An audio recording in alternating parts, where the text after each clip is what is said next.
ये आकाशवाणी है। वार्ताओं के अखिल भारतीय कार्यक्रम में लीजिए सुनिए परिचर्चा विश्व शांति के भारतीय प्रयास। परिचर्चा का संचालन कर रहे हैं वरिष्ठ पत्रकार श्री विनय उपाध्याय। नमस्कार श्रोताओं, आकाशवाणी की इस परिचर्चा में आप सबका हम हार्दिक स्वागत करते हैं। विश्व शांति के भारतीय प्रयास विषय पर अपने विचार साझा करने के लिए इस परिचर्चा में शामिल हो रहे हैं सुश्री नीरजा गुप्ता, जो सांची बौद्ध भारती अध्ययन विश्वविद्यालय की कुलपति हैं, खुद शोधार्थी हैं, लेखिका हैं और एक भारतीय चिंतक के रूप में लगातार नई पीढ़ी के साथ उनका संवाद बना हुआ है। हमारे साथ दूसरे प्रतिभावी वक्ता के रूप में शामिल हो रहे हैं आदरणीय श्री पुष्पेन पाल सिंह जी। मीडिया विशेषज्ञ हैं और मध्य प्रदेश माध्यम के रोजगार निर्माण समाचार पत्र के संपादक हैं। नई पीढ़ी के साथ, खासतौर पर जो पत्रकारिता में नई पीढ़ी आ रही है, उसके साथ एक लगातार उनका संभाषण बना हुआ है। आपका भी बहुत बहुत स्वागत है। और हमारे तीसरे प्रतिभागी के रूप में शामिल हो रहे हैं वरिष्ठ पत्रकार और मध्य प्रदेश के सूचना आयुक्त, विशेष रूप से इतिहास के पुनर्लेखन में जिनकी दिलचस्पियां नई तरह से हमारे सामने आ रही हैं, ऐसे श्री विजय मनोहर तिवारी। श्रोताओं, विश्व शांति के भारतीय प्रयासों की जब हम बात करते हैं तो भारतीय संस्कृति के ऐसे मूल मंत्र हमारे सामने आते हैं जो अंततः मनुष्यता को संबोधित हैं और जिनके साथ शांति का, सौहार्द का और मनुष्यता का संदेश हमेशा शताब्दियों से पहुंचता रहा है। हमारी वैदिक परंपरा कहती है कि सर्वे भवन्तु सुखिनः, सर्वे सन्तु निरामया, सर्वे भद्राणि पश्यन्तु, मां कश्चित् दुःख भाग भवेत्। अगर यहां से हम सूत्र लें आज के विषय से नए प्रकाश में अवतरण करने के लिए, तो हम ये मान सकते हैं कि भारतीय संस्कृति का मूल दरअसल परस्परता का है, सौहार्द का है, शांति का है। और दरअसल इन्हीं मूल मंत्रों का संदेश सारे विश्व तक पहुंचाने में भी भारत सफल रहा है। हमारी परंपराएं, अध्यात्म की परंपराएं, शिक्षा की परंपराएं, कला की परंपराएं, हमारी संस्कृति की परंपराएं, ये सब हमें ये संदेश देती हैं कि कहीं न कहीं मनुष्य शांति के पास, सौहार्द के पास ही जाकर अपने जीवन को सार्थकता प्रदान कर सकता है। तो सबसे पहले मैं आता हूं आदरणीय नीरजा गुप्ता जी के पास। और चूंकि आप सांची में बौद्ध भारतीय अध्ययन विश्वविद्यालय की कुलपति हैं, तो हम ये जानना चाहेंगे कि वो कौन सी हमारी आध्यात्मिक दार्शनिक परंपरा रही हैं जो कि भारतीयता का उद्घोष करती हैं और शांति पर जाकर एकाग्र होती हैं। नमस्कार। आपने जिस श्लोक से आरंभ किया, सर्वे भवन्तु सुखिनः, ये अपने आप में ही शांति मंत्र है। हम ये नहीं कहते सर्वे मानवाः भवन्तु सुखिनः, हम ये भी नहीं कहते सर्वे भारतीयाः भवन्तु सुखिनः, हम तो कहते हैं सर्वे भवन्तु सुखिनः। यानी चर अचर, पृथ्वी शांति, रापा शांति, औषधयः शांति, हम सबकी शांति की कामना करते हुए आगे बढ़ते हैं। तो हमारा जो सूत्र है शांति का, वो तो ब्रह्मांड में जितने अणु एक दूसरे से जुड़े हैं वहाँ तक जाता है। हम अशांति की कल्पना कर ही नहीं सकते। तो जिस सांची के द्वार से मैं आती हूँ, उसकी जो ऊर्जा शक्ति है वो इसीलिए सब में समाहित होती है क्योंकि वो जो शांति की कामना है वो मात्र अध्यात्म से नहीं, मात्र शिक्षा से नहीं, वो एक ऐसे सूत्र से जुड़ी है जिस सूत्र को हम आधुनिक भी कह सकते हैं, आध्यात्मिक भी कह सकते हैं और सनातन भी कह सकते हैं। तो शांति का अर्थ सिर्फ युद्ध का अभाव नहीं है, युद्ध का ना होना शांति नहीं है। शांति का अर्थ है पूरा संयोजन। इसमें मन, मस्तिष्क, हृदय और परिवेश सब आ जाते हैं। क्योंकि कहा जाता है कि पहला युद्ध मस्तिष्क में लड़ा जाता है। तो अगर मस्तिष्क में ही अशांति है तो फिर शांति हम कितना भी बाह्य रूप से स्थापित करें, वो चिरजीवी नहीं हो सकती। जी जी, बिल्कुल। नीरजा जी, आपने एक बढ़िया बात कही है और जिस पूरे भारतीय परिदृश्य को ही दरअसल संक्षेप में जो आपने सामने रखा है, और एक महत्वपूर्ण बात आपने कही कि चित्त में अगर हमारी शांति नहीं है तो फिर बाहर भी शांति जो है उसकी कल्पना शायद हमारे लिए नामुमकिन सी है। ये सच है कि इस समय जो वातावरण है सारी दुनिया का, उसमें तमाम किस्म की आशंकाएं तो हम देख ही रहे हैं। और ये पूरे के पूरे शांति की ज़मीन पर अचानक एक अशांति का जो कोलाहल फैल रहा है, ये चिंताजनक तो निश्चित रूप से बना हुआ है।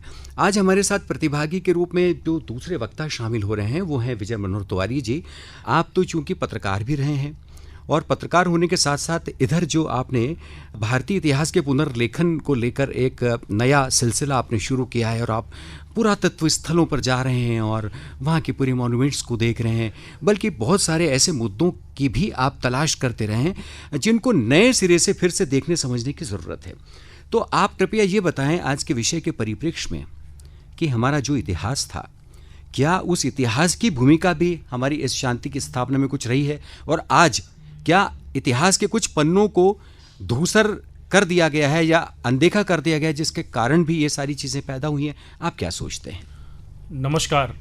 आप ऐतिहासिक संदर्भ की बात कर रहे हैं जी। मैं एक सवाल करता हूं कि क्या आज शांत की दुनिया में रहने वाला कोई भी व्यक्ति सीरिया, अफगानिस्तान या इराक जैसे देशों में पर्यटन करना चाहेगा?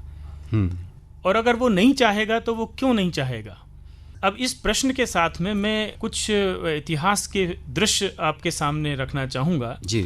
2300 साल पहले भारत में एक यात्री आया और उसने अपनी डायरी में भारत के समाज के बारे में जो चित्रण किया है वो हम सबको सुबह शाम पढ़ने जैसे विवरण हैं वो, और उसका नाम था मेगस्तनीज जी। ये 2300 साल पहले पाटलिपुत्र आया है, चाणक्य और चंद्रगुप्त के समय लगभग।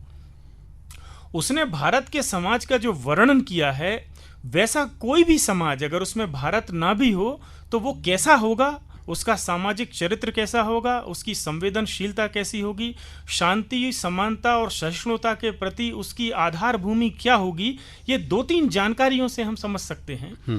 वो चकित है इस बात को लेकर मेगस्तनीज, और अपनी डायरी में ये लिखता है कि ये एक ऐसा देश है जहाँ कोई दास नहीं है, कोई गुलाम नहीं है, ये प्रथा यहाँ नहीं है, और यहाँ तक कि यहाँ के विजेता जो राजा हैं वो अपने पराजितों को भी गुलाम नहीं बनाते हैं। एक ऐसा समाज मैं यहाँ देख रहा हूँ। मैं एक ऐसा समाज यहाँ देख रहा हूँ जिसमें अगर कोई 3 बार झूठी साक्षी देता है, झूठ बोलता है 3 बार, तो उसको यहाँ के न्यायालय सजा ये देते हैं कि अब जीवन भर आप मौन रहेंगे।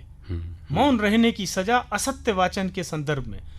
ऐसा वो एक चकित होता है ये देखकर भारत के समाज को। और उसने जिन 7 श्रेणियों के लोगों का भारत में वर्णन किया है, ये तो अद्भुत ही है। जो लोग ये सोचते हैं कि भारत हमेशा से जातियों के जहर में और इस तरह के वैमनस्य और अलगाव में रहा होगा, या ये जातिगत अशांति जो है ये हमेशा रही होगी, 2300 साल पहले के समाज में मेगस्तनीज हमें ये बताता है कि यहाँ की जातिगत व्यवस्था में जो पहले हैं वो इंटेलेक्चुअल हैं, वैचारिक और बौद्धिक रूप से समृद्ध जो वर्ग है वो पहला वर्ग है, वो बहुत छोटा सा वर्ग है, लेकिन यहाँ पे गिनती पहली उसकी होती है। दूसरे नंबर पे उसने किसानों को लिया है कि दूसरी जाति यहाँ किसानों की है। 7वें नंबर पे यहाँ मंत्री और मुख्यमंत्री और प्रधानमंत्री, राज्य तंत्र का जो वर्ग है वो 7वीं श्रेणी अंतिम उसमें लिया है। और 6वें नंबर पर बैठे हैं ब्यूरोक्रेट, बीच में और तमाम जो समाज के अलग अलग हिस्से हैं, ये यहाँ की प्रमुख जातियां हैं। अब आप देखिए कि जिस समाज में इस तरह का चित्रण 2300 साल पहले भारत से बाहर से आया कोई व्यक्ति रेखांकित कर रहा है, तो उस समाज में क्या कोई अशांति होगी?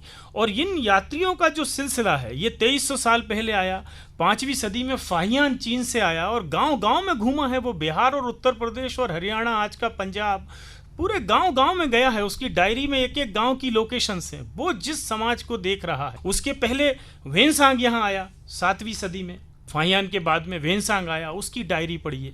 तो ये जो 11वीं सदी के पहले तक के भारत में जिन विदेशी यात्रियों की, जिज्ञासु जनों की, बौद्धिक रूप से कुछ जो जानना सीखना चाहते थे, उन लोगों की जो हलचल भारत में है, उनके विवरण जब आप पढ़ेंगे तो आप ये जानकर हैरान होंगे कि अशांति जैसा कोई बात ही नहीं है। और अभी आपने जिस श्लोक से शुरू किया और नीरजा जी ने जिस बात को आगे बढ़ाया, उस धरातल पर एक जीवित समाज लोगों ने देखा। विजय भाई, बिल्कुल आपने बढ़िया बात कही। और ये जो भारत के इस प्राचीन वैभव को लेकर और भारत की प्रभुसत्ता को लेकर जो बातें आपने रखी हैं, निश्चित रूप से, और शायद इन्हीं तमाम भारत की गौरवशाली परंपराओं को देखते हुए शायद प्रसाद ने कभी कहा होगा कि अरुण यह मधुमेह देश हमारा, जहां पहुंच अनजान क्षितिज को मिलता एक सहारा। तो भारत की दरअसल बुनियादी तस्वीर तो यही है और विश्व को भी यही संदेश देना चाहता है।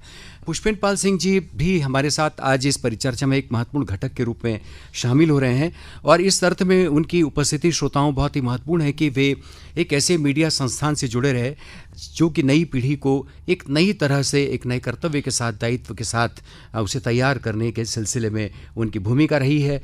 और वे मीडिया विशेषज्ञ हैं और लगातार हमारे मौजूदा तमाम मुद्दों के साथ में उनका एक वैचारिक की बनी हुई है।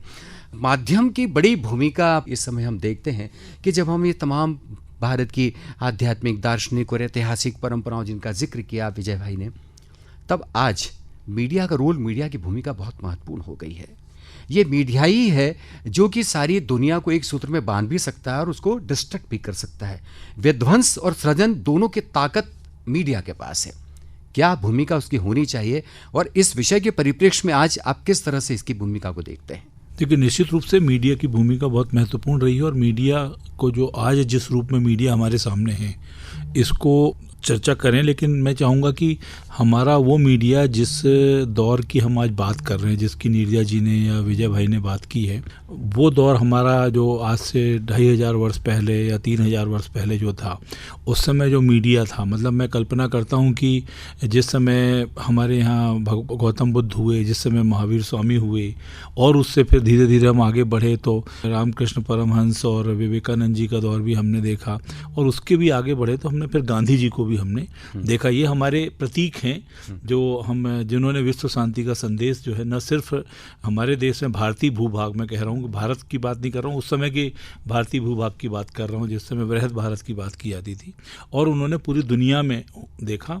और जिस तरह से उस समय बहुत सीमित जनसंचार के साधन थे, माध्यम थे, लेकिन उस समय भाषा, आज की हिंदी भाषा की बजाय उस समय संस्कृत, प्राकृत, पाली, इस तरह की भाषाओं के माध्यम से उन्होंने लोगों तक पहुंचने की कोशिश की। जी जी। तो वो भूमिका भी बहुत महत्वपूर्ण थी, क्योंकि मैं कल्पना करता हूं कि आज हम जिस तरह से social media, print media, electronic media है, इस तरह का मीडिया अगर उस दौर में होता तो शायद गौतम बुद्ध और महावीर स्वामी या बाद में विवेकानंद जी और बाकी जो है गुरु नानक देव की जो हम बात करते हैं, ये लोग सब लोग पता नहीं दुनिया में किस तरह का समाज बनाकर चले गए होते, या किस तरह की दुनिया होती। आज शायद जो चिंताएं हमारे मन में हैं, वो चिंताएं शायद आज बिल्कुल हमको परेशान नहीं कर रही होती। लेकिन आज का जो मीडिया है, निश्चित रूप से जब मैं बात करता हूँ, क्योंकि हमारे जो बुजुर्ग हैं वो कहा करते थे कि जब भी कोई मनमुटाव हो, कोई टकराव हो, संघर्ष हो, तो उसका जो है वो विमर्श या बातचीत ही उसका रास्ता निकलता है। बातचीत से ही, या वो जो गैप है, वो कम्युनिकेशन गैप अगर ख़त्म हो जाएगा, थोड़ा आधुनिक में बात करें हम, तो वो बहुत ज़रूरी होता है।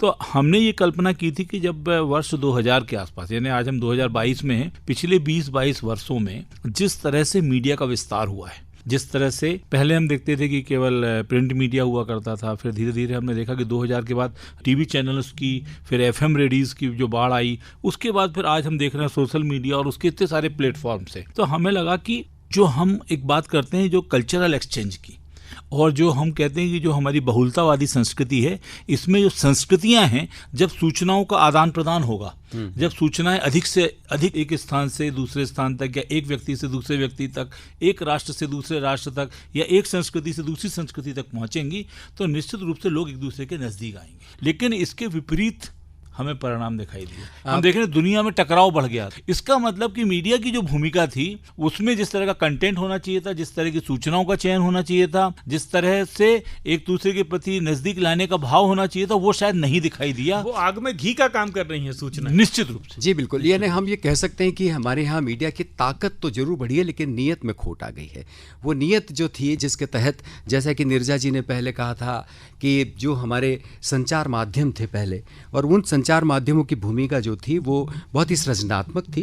नीरजा जी, जब हम आध्यात्मिक की परंपरा की बात करते हैं, तो चूंकि आप एक शैक्षणिक संस्थान से जुड़ी हैं, तो भारत की जो शिक्षा नीति है, अगर अब उसकी जड़ों की तरफ हम जाएं, तो हमारे यहाँ जो ज्ञान परंपरा की हमारे जो विधियाँ रही हैं, उसमें देखिए एक तो गुरुकुलों की भूमिका बहुत महत्वपूर्ण रही है। उन्हीं गुरुकुलों से चलकर देखें तो उनके साथ ललित कलाओं का संसार भी हमें दिखाई देता है।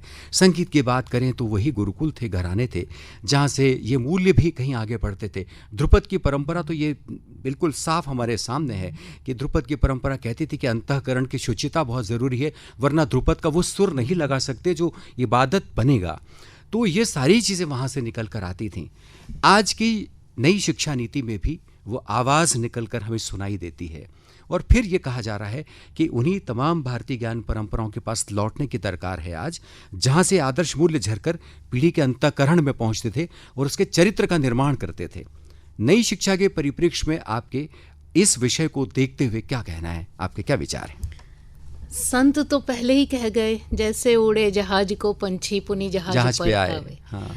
यानी हम कहीं भी भटक जाएं, हमने पश्चिम की शिक्षा व्यवस्थाएं देख ली, हमने आधुनिक शिक्षा व्यवस्थाएं देख ली, हमने उपकरण पे आधारित शिक्षा व्यवस्थाएं देख ली, अंत में हम क्या चाहते हैं? और जो चाहते हैं वो है शांति। यदि हमें शिक्षा से, हमारे रोज़गार से, हमारे जीवन यापन से शांति नहीं मिल रही तो हम उस व्यवस्था में बदलाव चाहते हैं। आज की जो नई शिक्षा नीति है वो भी इसी का परिणाम है कि हमने एक ऐसे फैक्ट्री का माहौल खड़ा कर दिया था जहां रोज़गार के लिए ही एक बच्चा स्कूल कॉलेज जा रहा था, उसका ज्ञान से कुछ लेना देना नहीं था। और जब तक एक शिक्षित व्यक्ति ज्ञानी नहीं होगा तब तक वो पूरा समाज अज्ञानी रह जाएगा, और जो समाज अज्ञानी है वो अशांति की तरफ जाएगा। इसीलिए आपने देखा पिछले कुछ दशकों में अधिकारों की लड़ाइयाँ बढ़ी हैं। छोटी छोटी जातियों को अधिकार और अस्मिता का एक ऐसा बोध कराया गया जो शायद रोज़गार परक था, उसका जीवन से कुछ बहुत लेना देना नहीं था। नई शिक्षा नीति जो आई है उसमें हमारे मूल्य, हमारी भाषा, हमारी अस्मिता, हमारी कलाएं, क्योंकि हम तो उस परंपरा के लोग हैं जिसमें सब कुछ कला है, युद्ध भी कला है, विज्ञान भी कला है, हम तो 64 कलाओं की बात करते हैं। और हर चीज़ जब कला है तो कला के अंदर एक दर्शन है, और हमारा जो भारतीय दर्शन है वो अपने आप में इतना सौम्य भी है और प्रवाहित भी है कि आप एक कला को एकांगी होकर नहीं देख सकते। हाँ, मतलब हमारी भारतीय शिक्षा जो थी वो जीवन के सर्वांगीण विकास की कल्पना करती थी। विजय भाई, चूँकि आज़ादी का अमृत महोत्सव सारा देश मना रहा है, 75 वर्ष हमने पूरे किए, और हाल ही में हमने माँ भारती को 75वां तिलक भी हमने किया। आज़ादी की जो लड़ाई हमारी जो थी वो हमने शांति के बल पर लड़ी, यानी जब तोप मुकाबिल थी तो हमारे शब्द शिल्पियों ने उसका सामना किया। लेकिन क्या कारण है कि उसी का इस्तेमाल भारत आज किस तरह से कर रहा है, नहीं कर रहा है, इसको लेकर एक प्रश्नवाचक चिन्ह दिखाई देता है। आपका क्या सोचना है? देखिए, शांति की बात आपकी तभी आपके जिह्वा पर शोभा देगी जब आप ताकतवर होंगे। एक निर्बल समाज और निर्बल देश की शांति के कोई अर्थ नहीं है। और इस लिहाज से जब मैं बात करता हूँ तो मैं ये कहता हूँ कि विश्व के मंच पर भारत की शक्ति का पहला परिचय, भारत की शक्ति क्या है?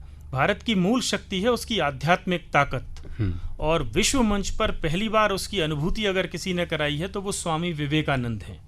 और उसके बाद से लेके बहुत सारे लोग दुनिया के अलग अलग देशों में गए हैं। आज़ादी की लड़ाई का जो प्रसंग है, तो चूंकि भारत की आत्मा में ही अध्यात्म है, उसकी वजह से शांति है, संवेदनशीलता है, केवल मनुष्यों के प्रति नहीं बल्कि पूरी समाज में, सृष्टि में जो कि जीवित प्राणी सत्ता है उसके प्रति। तो ये दृष्टि जिस समाज की होगी उसका मूल भाव संघर्ष में भी एक शांति का होगा। इसलिए आज़ादी की लड़ाई में अंत में जो हम महात्मा गांधी पे केंद्रित करते हैं तो वो उसी नाते करते हैं। लेकिन पिछले 70 वर्षों की जो यात्रा है, मुझे लगता है कि आज भारत जिस स्थिति में खड़ा हुआ है तो आज उसके शांति की बात करने का कोई अर्थ है, कोई उसकी आवाज़ है, क्योंकि वो एक सशक्त ताकत के रूप में दुनिया में उभर रहा है। इसलिए आध्यात्मिक तौर पर दुनिया जितना जिज्ञासा से भरी हुई है भारत के प्रति, ये भारत के लिए बहुत अच्छे लक्षण में देखता हूँ। और भारतीय समाज का जहाँ तक प्रश्न है तो हमारे परिवार और हमारे समाज एक बड़े बिखराव की स्थिति से गुजर रहे हैं। इसमें हमें अशांति के जो आंतरिक अशांति है हमारे भीतर, हमारे परिवारों में, हमारे समाज में, हमारे शहरों में, हमारे गाँवों में जो कलह से भरे हुए हैं, इसमें हमें उन कारणों की एक चिन्हित करके उनकी समीक्षा करके इस पर एक बहुत व्यापक चलना चाहिए, एक हमारे आत्म सुधार का, जिसमें हम एक खुद भी एक ऐसे समाज के रूप में वापस सामने आ सकें कि फिर कोई मेघस्तनीज, फिर कोई वेनसांग, फिर कोई फाहियान यहाँ आए तो कुछ वैसे ही विवरण फिर से लिख सके। आदर्श मूल्यों की पुनर्स्थापना का जो स्वप्न अभी विजय मनोहर तिवारी जी हमसे साझा कर रहे थे, पुष्पेन भाई आपको क्या लगता है, क्योंकि आप भी हमारे एक समकालीन एक ऐसे संचार माध्यमों की दुनिया से जुड़े हैं, आप खुद भी चिंतक हैं और खुद भी लगातार इस विमर्श में हिस्सा लेते रहें, आपका क्या सोचना है कि इस तरह की जो बात हो रही है कि इस समय पूरे भारत के अंतःकरण को पुनः जगाने की आवश्यकता की बात आपने कही है, तो आपका क्या सोचना है इसमें? देखिए, निश्चित रूप से ये तो निसंदेह इसकी आवश्यकता है, क्योंकि भारत के मन को और भारत को एक तरह से हम कहते हैं कि एक तरह से हम अपने खोए हुए अतीत को हम अपने उस जिसको हम कहते हैं हमारी विरासत, जो हमारी एक सांस्कृतिक विरासत है, हमारी जो मूल्यों की विरासत है, हमारी परंपराओं की जो विरासत है, उस विरासत को न सिर्फ आज की जो युवा पीढ़ी है उसे हमें याद दिलाना है, बल्कि उससे जोड़ने की कोशिश आज हमें करना बहुत आवश्यक हो गया है। मुख्य बात मैं देखता हूँ कि जो हमारी जो सांस्कृतिक विरासत में संस्कारों की बहुत महत्वपूर्ण भूमिका थी, और जो संस्कार थे हमारे, वो खासतौर से जो मानवीय संस्कार और मानवीय मूल्यों की जो पाठ जो है हमारे बचपन से हमको परिवार में पढ़ाया जाता था, हम बहुत पीछे जाने की आवश्यकता नहीं। हम अगर अपने दौर को भी याद करें तो अभी बहुत अच्छी स्थितियाँ थी। ये पिछले कुछ समय में ही चीज़ें बिगड़ी हैं, जिसमें हम थोड़ा सा चिंता बढ़ती जा रही है लगातार हमारी, तो उनको लौटने की ज़रूरत है, जड़ों की तरफ वापस जाने की ज़रूरत है। और ये हमारा तो दुनिया में जो है हमारी तो पहचान ही इसलिए कि हम जो है अनेकता में एकता की बात करते हैं, सांस्कृतिक विविधता की बात करते हैं, तो यही हमारी ताकत है, इसको ही हमें बनाए रखना है, इसका संरक्षण, इसका पोषण बहुत आवश्यक है। और युवा पीढ़ी कहीं आज जो मीडिया का जो एक दुष्प्रभाव हमें देखने को मिला है, जो मीडिया की बात करते हैं कि उससे जो एक वेस्टर्न कल्चर और जो दूसरी जो संस्कृतियां हैं वो जिस तरह से, क्योंकि मीडिया का जिस तरह से कंट्रोल है, मीडिया में जिस तरह की वर्ल्ड लेवल पर मोनोपोली है, उस तरह से एक संस्कृति को ही जो जिस तरह से बढ़ावा देने की कोशिश की जा रही है, उसका प्रभाव युवाओं पर पड़ा है, तो वो निश्चित चिंताजनक है। पुष्पेन भाई, आपने निश्चित रूप से बहुत मार्के की बातें कुछ आपने साझा की हैं, और उसमें भारतीय संस्कृति की बात की, जो विविधता की आपने बात की, फिर आपने ये भी कहा कि जिस तरह से आदर्श मूल्यों की स्थापना को लेकर हमारी भारतीय संस्कृति लगातार अलग अलग तरह से हमें उसका विन्यास हमें दिखाई देता है। नीरजा जी, आप चूँकि आपके विश्वविद्यालय के साथ में जो है बौद्ध संस्कृति, बौद्ध शब्द जुड़ा हुआ है, मैं जब बौद्ध की बात करता हूँ तो मुझे कुछ चरित्र नायक भारत के याद आते हैं, जिन्होंने कि हमारी इस शांति की पुनर्स्थापना को लेकर, शांति के संदेश को लेकर न केवल भारत बल्कि सरहद पार के मुल्कों तक भी अपनी दस्तकें दी हैं। और आज हम ये बहुत ही प्रसन्नता के साथ, गर्व के साथ कह सकते हैं कि सरहद पार भी हमारी बौद्ध संस्कृति हमें दिखाई देती है, हमें हमारे राम की संस्कृति दिखाई देती है। आप देखिए कि क्या सुदूर देशों में आज जब जाते हैं तो हमें श्रीलंका और बाली और मॉरिशस में जब हमें भारतीय संस्कृति दिखाई देती है, तो ये तस्दीक करती हैं कि भारतीय संस्कृति जो है उसका असर सुदूर देशों तक है। लेकिन बहुत सारे हमारे ऐसे संत महंत, हमारे चरित्र नायक रहे, जिन्हें हमने बीच में विस्मृति की गर्त में ढकेल दिया था, या ये कहें कि कुछ ऐसे हालात हुए कि वो चले गए। मैं मध्य प्रदेश का संदर्भ लेकर कहूँ तो वो केरल से चलकर एक शंकराचार्य अपनी किशोर अवस्था में आता है और यहाँ पर ओंकारेश्वर की उस मानधाता पर्वत पर अपने गुरु की तलाश करता है। ये कितनी सुखद बात है कि मध्य प्रदेश शासन ने शंकराचार्य की स्मृतियों की पुनर्स्थापना को लेकर एक बड़ा प्रकल्प अपने हाथ में लिया है। क्या आपको लगता है कि इस दिशा में फिर से काम करने की ज़रूरत है, ताकि हम ऐसे शांति के प्रतीकों को फिर से नई पीढ़ी के सामने लाएं? आपका क्या कहना है? विनय जी, भारत एक ऐसी धरती है जहाँ राजा नहीं पूजे जाते, संत पूजे जाते हैं, इसीलिए राजकुमारों में संत बनने की होड़ होती है। बुद्ध एक राजकुमार थे, महावीर राजकुमार थे, राम राजकुमार थे। ये संतों की श्रेणी में आते हैं, हम इन्हें अध्यात्म के रूप में पहचानते हैं। ये अपने आप में इतनी बड़ी शक्ति है कि इनके चरण जहाँ जहाँ पड़े वो धरती पावन हो गई। फिर वो चाहे आदि शंकराचार्य जी हों, चाहे श्री कृष्ण हो जो संदीपन मुनि के आश्रम में पढ़ने आए, ये पूरा मध्य प्रांत जो है उसकी धरती की जो उर्वरक एक शक्ति है वो सिर्फ ज्ञान की नहीं है। यहाँ वो गुरु ज्ञान के लिए नहीं आ रहे थे, गुरु ज्ञान लेकर उन्होंने जो विस्तार किया पूरे विश्व में अध्यात्म का। क्या कारण है कि हम अफ़गानिस्तान तक, मेसोपोटामिया तक, कंबोडिया तक, वियतनाम तक हम क्यों आज भी जाने जाते हैं? यानी उसके अध्यात्म के जो उस ज़माने से चलते आ रहे हज़ारों वर्षों की, शताब्दियों के जो कण हैं वो आज भी कहीं ना कहीं इस पूरी मानव जाति को शांति देते हैं, संदेश देते हैं। तो जिन दो चीज़ों से आज विश्व उलझ रहा है, आर्थिक भावनाएं और धार्मिक, उन दो को हमारे जो ये राजकुमार संत हुए हैं, इन्होंने अपने उदाहरणों से बता दिया कि ये जो आर्थिक संपन्नताएं हैं जिसके कारण कोई राजा कहलाता है, वो कितनी निरर्थक है।